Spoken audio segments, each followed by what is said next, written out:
From California is recognized for 5 minutes.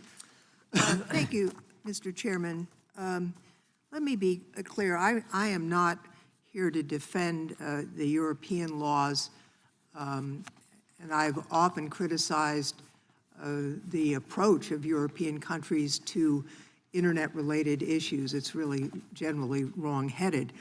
But I don't really think that's the point of this hearing.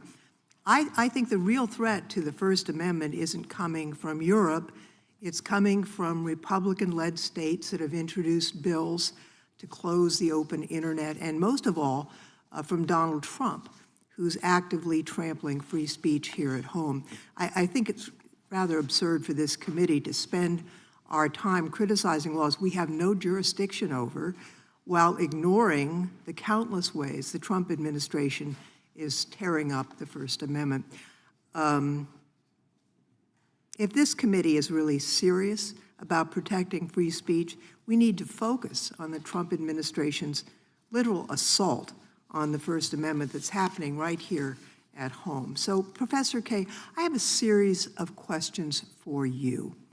Do you think that arresting international students for being critical of U.S. foreign policy is an attack on the First Amendment? Yes, absolutely. And isn't that because it's not just the right of the person to speak, but the right of all the rest of us to hear?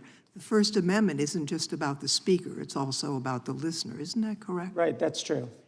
Now, a federal judge agreed with you and with us, warning that arresting students for their views chills the speech of millions of Americans. The government can't punish speech simply because they don't like its content.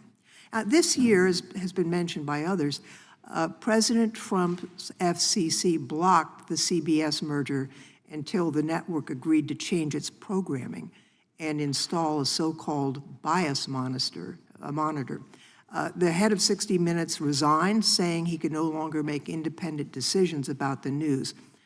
Doesn't that sound like a violation of the First Amendment's guarantee of a free press?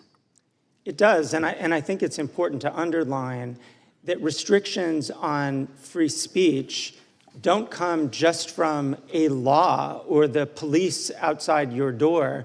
It can come from a whole network of intimidation, of public attack that really does chill speech, including the kinds of attacks that lead to deportations of people who are here just to study.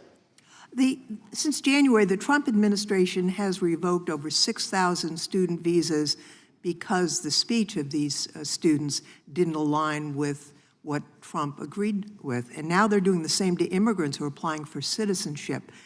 Does that raise First Amendment concerns, do you think? I think it raises First Amendment concerns, but it's also in a broader way, it's raising concerns about our tolerance of dissent, of this government's tolerance of criticism. And not everything is specifically about the First Amendment and the ability to enforce it in our courts. Sometimes it's about leaders in our country actually promoting a culture of open debate and open access to information, the very things that we've heard a lot about already this morning, a kind of marketplace of ideas that some people still talk about. That's not just about what the law provides, that's also about how our leaders behave towards that kind of open debate. The Federal Trade Commission held up a merger of two major advertising firms, Omnicom and Interpublic, until they agreed to run ads on X, essentially a government-ordered gift to Elon Musk. Isn't that a blatant violation of free speech standards, forcing private companies to promote speech they otherwise wouldn't? It's certainly a kind of extensive use of the term of jawboning that has come up over the last several years. And it's a kind of pressure that absolutely interferes with free speech. And it's also the kind of weaponizing of our federal agencies in support of a particular actor, a particular business person. It seems to me that these actions affect not just the companies or the individuals that are the target of this abuse, but they're also to scare off everyone else from engaging in that behavior. Would you agree with that?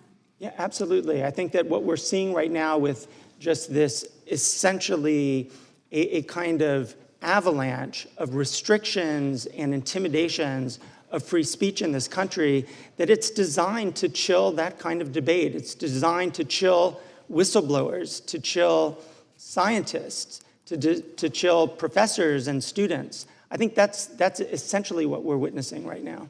My time has expired, Mr. Chairman. I yield back. Gentleman yields back. Mr. Chairman, I ask unanimous consent. You see request from Gentleman Kalfin? Yes, I ask unanimous consent that